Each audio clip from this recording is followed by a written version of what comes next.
Transcurre el mes de la patria.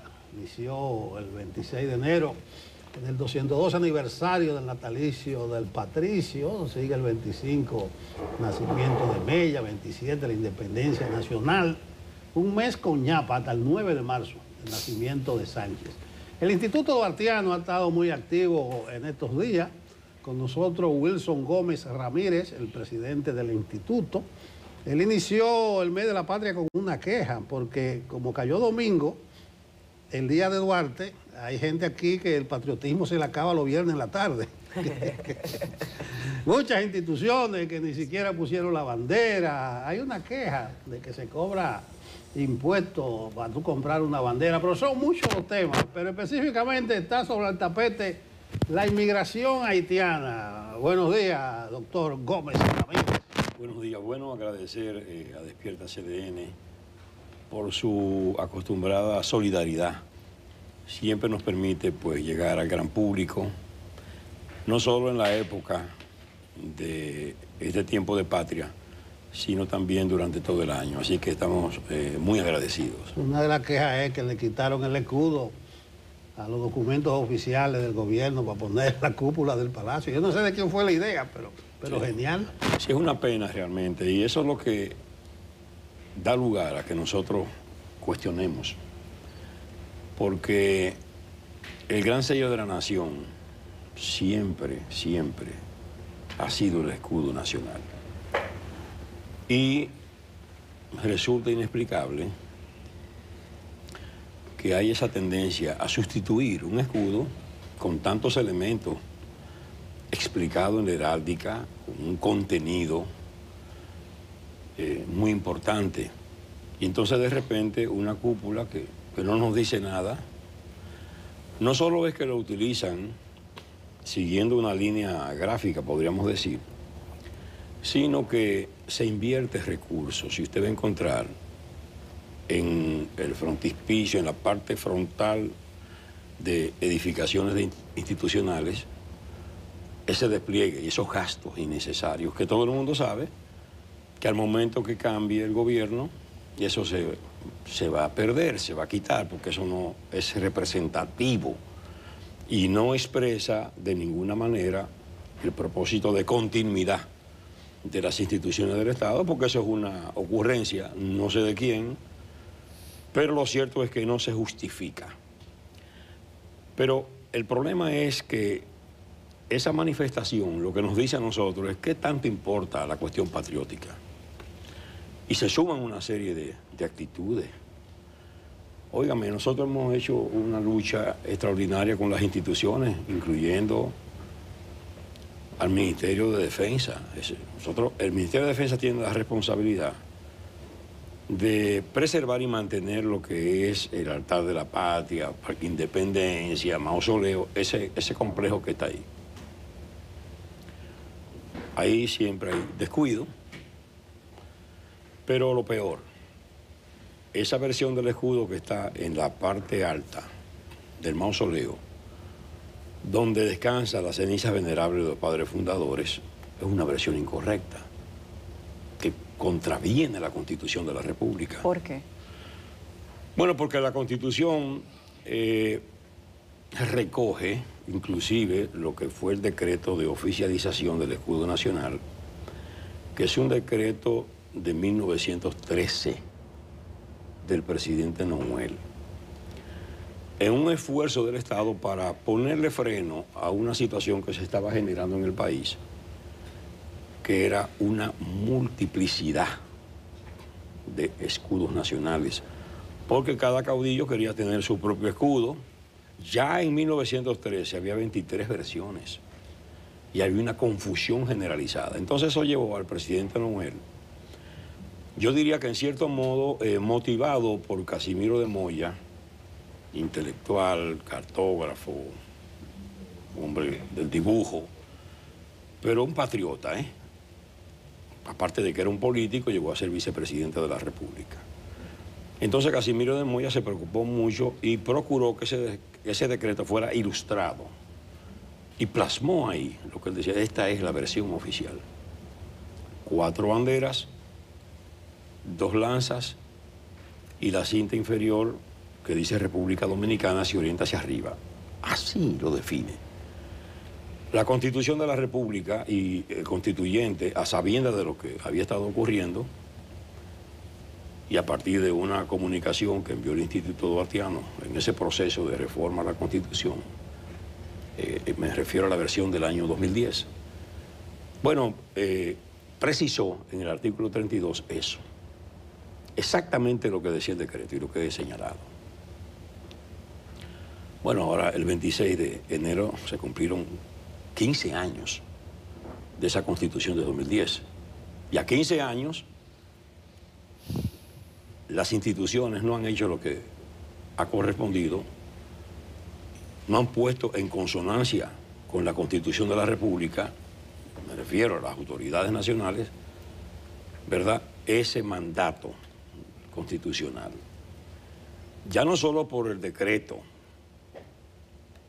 y grave la cosa, porque usted toma punto de partida en 1930 a 2020, 90 años, y ningún presidente de la República se había juramentado con la banda presidencial y el escudo correcto. Una cosa increíble. Eso es lo que habla, es del descuido con la cuestión patriótica, cosa que se expresa en estos detalles, pero a veces en cuestiones todavía más significativas. Esa misma Constitución del año 2010 establece en el artículo 10 la necesidad y hace una reserva de ley para que el Congreso articule una disposición legal que regule la titularidad de la tierra en una franja determinada, es decir, en una extensión superficial precisa de lo que es la zona de frontera. Por dos razones, por la cuestión estratégica, pero también por la cuestión de soberanía. Y eso no se ha hecho. Entonces, 15 años sin que el Congreso, una cuestión de tanta importancia, se le preste la atención debida. Eso es una pena. Y realmente dice mucho de las autoridades y por eso uno se queja. Y, naturalmente, cuando usted advierte esta ausencia de la autoridad en las cuestiones oficiales que tienen que ver con la patria, naturalmente llama la atención, poderosamente la atención. Y decimos, no es posible que en la tiranía haya más de una disposición que exoneraba de tasas, contribuciones, impuestos, en fin, tributos, con respecto a la tela o a la tinta para confeccionar banderas o escudos nacionales. Y en el tiempo de la democracia y de los avances, pues hay una disposición con la que hace que graba con un 18% a quien adquiere una bandera nacional. Todos los países hacen un esfuerzo y ponen en manos de las familias el lienzo para que tengan el derecho a manifestar su fervor patrio. Pero ¿qué familia pobre puede adquirir una bandera al precio de hoy y con ese gravamen? Señor Gómez, en el pasado, en los 90, al final de los 90, el gobierno daba banderas para el 26, el día 26, el día de Duarte. Inclusive había, digamos que un poco más de fomento a los días de los otros patricios. En este momento se habla no solo de que faltan banderas, sino de que no hay espíritu patriótico y que los niños en las escuelas, bueno, han sido abordados en la calle por diversos medios de comunicación, inclusive por CDN, y se le ha preguntado qué se celebra hoy. Y los niños no saben lo que se celebra. ¿Tiene el Instituto Duartiano algún tipo de referencia, primero, de por qué se quitó el escudo de los documentos oficiales del país? Y segundo, si hay o no un refuerzo importante o un descenso importante de la educación referente a los temas de la patria y la historia del país, para que los niños tengan, bueno, el mismo tipo de educación, al menos en historia, que tenían nuestros padres y quizá que nos dieron a nosotros mismos. Bueno, sí. Fíjese que por fortuna el profesorado toma iniciativa. Y te encontrar colegios y centros oficiales donde los profesores tienen esa preocupación y hacen los actos cívicos y escenifican determinados capítulos históricos, le ponen trabajo, van a los murales. Hay un trabajo en ese orden, pero no es un trabajo orientado por el Ministerio de Educación. El Ministerio de Educación se ha inscrito en los últimos años en la línea de no hacer nada con respecto a lo patriótico. Lo contrario. Han obrado en sentido adverso a lo que puede ser interés nacional. La Constitución de la República establece muy claramente en el artículo 63, numeral 10, la obligatoriedad de la enseñanza de la moral y cívica en las escuelas, de la enseñanza de la Constitución de la República. Y por supuesto, abre las compuertas para que se eduque en lo que tiene que ver con la cuestión vial, los asuntos de medio ambiente, etcétera. Bueno, hay un acuerdo inclusive con el Tribunal Constitucional de enseñar la Constitución en las escuelas, escrito. Bueno, hay acuerdo, pero no se ha cumplido nada. Inclusive el presidente Medina en un momento dado emitió un decreto para que se cumpliera la Constitución. Parece que es difícil. No, es que definitivamente aquí todo el mundo sabe que se atendía una agenda y que ha habido presiones de organismos internacionales y que aquí estaban en eso. Tal vez con Trump la cumplen Bueno, es para que usted vea cómo es la cosa, porque el problema nuestro y de nuestras autoridades es que como que no logran identificar el interés nacional, el interés supremo de la nación, y no marchan hacia ahí. Y además, otro problema es que aquí no nos sentamos a dilucidar los problemas. O sea, aquí no hay una tradición de sentarse en una mesa, ¿verdad?, con las personas que más o menos o tienen la sensibilidad o tienen los conocimientos, los funcionarios, ¿verdad?, como para procurar fórmulas, salidas. Usted ve que hay temas así generales, como el tránsito. Cada quien hace una cosa, dice una cosa, un día se le ocurre, improvisan, pero no hay una línea de acción concreta, orientada por todos los órganos que tienen que ver con eso, para buscar solución, porque hay que buscar solución. No es asunto de que los camiones que van por la George Washington, un día, de repente, no se les deje entrar, pero 3 semanas después están todos ahí. Con los motoristas, lo mismo, un desorden. Todas esas cosas hay que regularlas, porque este caos y esta situación generalizada, este descontrol, no puede ser, y eso en todos los sentidos. Entonces, en lo que tiene que ver con estos asuntos patrióticos, eso tiene que obedecer a un proyecto y a un propósito de Estado que asuma esta cuestión y que entiendan, porque mire, no hay forma de usted conseguir cambios importantes si usted no apuesta a una ciudadanía responsable y en condiciones de asumir un comportamiento. Usted va a cambiar al policía, usted va a cambiar al juez, usted va a cambiar al fiscal, usted va a cambiar al médico, al profesor, al periodista, al profesional, al hombre común, si usted no trabaja en la base, en los niños y los jóvenes, en una formación que se constituya en un valladar para la inconducta. Porque la generación nuestra tiene como prueba y como sustento esa formación. Entonces, ¿qué puede hacer que una persona no cometa o no se vea atraído por una acción delictiva o de corrupción? Una formación y un compromiso, que eso se contrae, porque nosotros nos comprometimos con el ejemplo de los padres, y ese compromiso nos lleva a nosotros a asumir una conducta determinada. Pero los padres nuestros recibieron alguna lección, o en la escuela, o de manera informal a partir de los comportamientos de otros.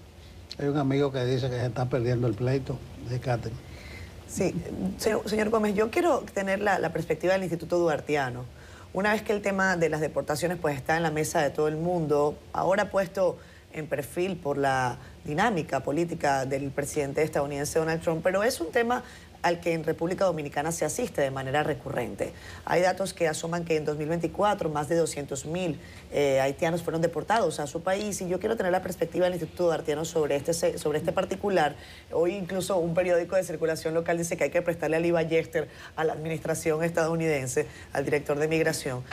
¿Cómo evalúa el Instituto Duartiano el proceso de deportaciones que se ha venido realizando en el gobierno del presidente Abinader?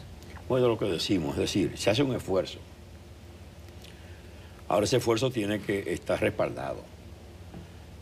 Es decir, en frontera todo el mundo sabe lo que hay. Hay estructuras corrompidas que todavía no han sido eliminadas. Están los militares que van a la frontera. Los militares no tienen una infraestructura que les permita hacer vida en dignidad en frontera. Están limitados. Nosotros hemos dicho, bueno, han debido hasta replicar el modelo San Isidro en frontera, para que esa gente viva allí en dignidad, que reciban centros escolares dentro de esas viviendas que serían del Estado y que ocuparían esos militares en tanto y cuanto están de servicio en frontera. Eso hay que dignificarlo. Ellos no pueden estar allí en las condiciones en que están, para que ellos sientan el sano orgullo de asumir la defensa de su país. No solo centros hospitalarios, sino también centros educativos, centros de formación técnico-vocacional, servicios de farmacia, instalaciones deportivas, es decir, facilidades para que se incremente el nivel de vida de ese militar que está haciendo ese servicio tan especial en frontera, y además que ellos sepan todo lo que pueden perder si le fallan al país. Pero eso es lo que digo, eso tiene que ser un asunto de planificación, nada inmediatista. Porque el problema no es ese, vamos a sacar 10.000 por semana. Bueno, pero los recursos, con esos mismos recursos, no se necesitan no solo equipo, se necesitan personal, hay que capacitar más personas, hay que hacer un trabajo, pero un trabajo a fondo, de permanencia, no de circunstancia, porque no es asunto de que pasen 10 camiones, 20 camiones hoy. Sin contar con una infraestructura de permanencia, esa gente no puede permanecer ahí. ¿Usted cree que el programa ha sido inmediatista? Sí, yo entiendo que sí, porque el problema no es que se tomen medidas para una situación coyuntural, es que la frontera siempre va a estar ahí. Y la situación de Haití, señores, son 181 años ya de vida republicana, y nosotros nos independizamos en el 1844, y ya a los 13 días había unas confrontaciones ahí en Neiva, en Fuente de Rodeo, y seguía después la batalla del 19 de marzo, y 12 años de guerra hasta el 56, y después que ha seguido lo mismo, a fin de cuentas, amenazas permanentes. Es decir, la República Dominicana no es un país común, donde se independizó ese país y vivió ya independiente, y punto. No, es que todos los días este país tiene que librar luchas para preservar lo conquistado, su soberanía, su independencia, con la desgracia de que en los últimos tiempos hemos tenido que sufrir prácticamente el acoso de organismos internacionales y de agentes que están al servicio de esos organismos, de gente inclusive que aquí recibe el auspicio, el patrocinio de agencias internacionales, que eso se está viendo claramente. ¿Ustedes han denunciado eso, por ejemplo, ante las autoridades? Cuando ustedes lo denuncian, ¿cuál es la respuesta? Bueno, la callada, como respuesta. Es decir, nosotros no hemos visto una reacción nunca en ese orden, porque es la verdad. Nos cuidamos de no hacer acciones de tremendismo. Tenemos el cuidado y la prudencia. Y cuando uno dice las cosas, las dice y con pesar y sinceramente, creyendo lo que está diciendo. Entonces, en honor a la verdad, uno espera que la autoridad se sensibilice y asuma conciencia plena de que estos son asuntos de permanencia. Y por eso las brigadas deben estar más cerca de frontera, porque hace tiempo que nosotros tenemos que entender eso. O sea, lo que es la Marina de Guerra, que hoy es la Armada, ¿verdad? Eso tiene que estar en las costas, porque hay que estar la amenaza del tráfico y de todo. No puede estar en otro lugar, en las costas. Y el ejército, que tiene la responsabilidad de salvaguardar en lo que tiene que ver con lo terrestre, la soberanía tiene que estar en tierra, pero tiene que estar cerca de frontera, donde está el problema, ¿verdad? Y ya el otro brazo de las Fuerzas Armadas, que es la Fuerza Aérea de la República Dominicana, bueno, cuidará ya los aires. Pero lo cierto es que tiene que haber una política muy bien orientada, muy bien coordinada, tan afinada como una sinfónica. Es decir, todo el mundo tiene que ejecutar su instrumento y asumir su responsabilidad, pero en un mismo propósito, de hacer una interpretación.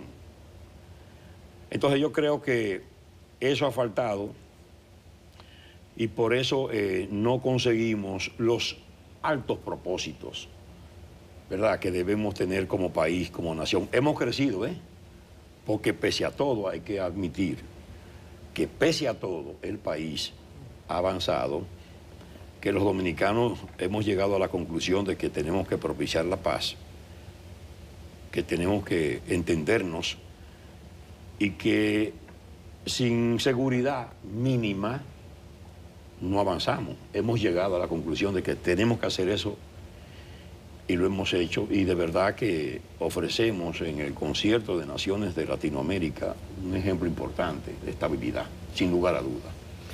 Nos falta, por supuesto, esa conciencia patriótica, cierta, real, con relación a estas cuestiones que tanto importan. Ahora nosotros tenemos la esperanza, por ejemplo, llegó un nuevo ministro de Educación en condiciones distintas al que estaba, porque yo me atreví inclusive en una visita que le hicimos al ministro saliente de Educación, le dijimos, mire, nosotros tenemos la impresión de que ustedes tienen que soportar de alguna manera las presiones de organismos internacionales para no aplicar el artículo 63, numeral 13, con respecto a incorporar la materia moral y cívica, pero no como ustedes quieren, como eje transversal, que es lo mismo que decir nada. Es una forma elegante de decir, no lo vamos a hacer. Porque yo le decía, pero ¿y por qué ustedes, si eso le parece que es efectivo y da resultados, por qué ustedes no apelan también y someten a ese método las matemáticas y la lengua española y las ciencias naturales? ¿Por qué tiene que ser la moral y cívica la que sea objeto de ese magnífico método de transversalidad? Entonces, yo le preguntaba que si había presión por parte de los organismos internacionales. No respondió, por un hombre frío, no respondió. Fue una provocación, en cierto modo, para que él me dijera algo, pero no me lo dijo. Y entonces yo digo, oye, pero de verdad que el hombre o fue muy prudente o fue muy frío. Lo cierto es que no reaccionó, pese a que yo sé que me estaba yendo más allá, ¿verdad? Y es así. Entonces yo espero ahora que, aunque el ministro no hizo aplicación, ni siquiera en el Ministerio de Trabajo, el actual, que va a Educación, de aplicar el código con respecto al 80-20, siquiera mejorar los niveles.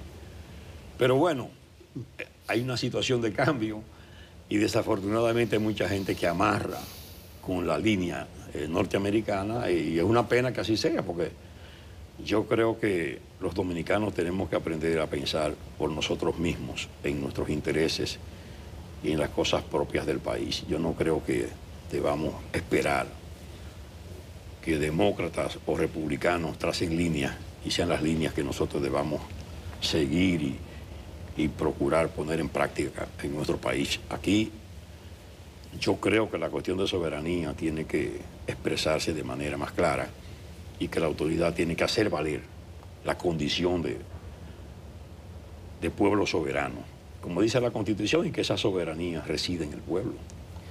Doctor, el 36% de los partos del año pasado en la República Dominicana fueron de nacionales haitianas, pero el anterior, los últimos 3 años, por encima de 1/3 de los partos. Proyectando eso hacia el futuro, estaremos hablando de cientos de miles de personas nacidas en este territorio con un estatus diferente, el libro rosado me imagino. ¿Qué preocupaciones le tiene el Instituto Duartiano en torno a esto? ¿Cuál ha sido la actuación de la Junta Central Electoral frente a esto? Bueno, mire, de verdad que muchas preocupaciones. Muchas preocupaciones porque el problema de los partos es que esas estadísticas, inclusive ni siquiera reflejan la realidad. Lo digo porque nosotros vamos a la frontera y le preguntamos a los médicos, mire, ¿cuál es la situación de los partos aquí? Unos nos dicen, bueno, mira, de cada 10 hay 8 que son de parturientas haitianas. Y uno va a otro sitio y encuentra esos porcentajes tan impresionantes. Entonces uno dice, bueno, pero yo no sé, esas estadísticas no parece que sean de alguna manera conciliadas con las que tienen esos médicos que están en el interior del país. Y la situación es muy grave porque en el país hay una tendencia muy señalada a proveer de documentos a quienes no deben ser provistos de documentos por el Estado Dominicano. Todo el mundo sabe que los consulados tienen una función especial como registro civil, como oficiales del Estado Civil, y Haití ha podido ser receptor de esas declaraciones. Esa es la verdad. Haití ha debido recibir esas declaraciones en los libros de Haití. Hacer lo que hacen todos los países en esos casos, en situaciones como esa. Ah, no, aquí se creó un libro. Y ese libro, a la larga, será un elemento que va a gravitar mucho en los reclamos que se van a formular. De hecho, no hace mucho que descubrimos nosotros un documento interno que estaban aquí manejando las ONG de haitianos que están en el país, que son muy activas. Y entonces prepararon un documento mandándoselo a organismos internacionales pidiéndole que ellos desde allá, una redacción impecable, muy bien hecha, que se ve que no es fruto de improvisación, ni mucho menos, sino de gente calificada. Y entonces, ¿qué pedían? Bueno, que todas esas personas que de alguna manera fueron asentadas en este libro de extranjería o en el libro rosado, se les diera a ellos la residencia permanente, que es un paso para convertirse en dominicano. Así de sencillo, es decir, hay despropósito en eso. Y el Estado tiene que ser, por eso, más riguroso, más categórico y cuidar más de la nacionalidad dominicana que se fragua en el registro civil. Bien, gracias, doctor Wilson Gómez. Un tema el que puso Abinader ayer, de los extranjeros sin papeles, con de los servicios de salud. Léase haitiano. Hay un dato, se deportaron 31.209 y solo 4 no eran haitianos. Eso es así. Gracias, doctor. Seguiremos en este mes dándole seguimiento a las actividades del Instituto Duartiano y al tema haitiano. Gracias a ustedes, de verdad que para nosotros siempre es un honor comparecer a este espacio. Y gracias por traernos todos estos interesantes materiales que revisaremos en detalle. Gracias a usted.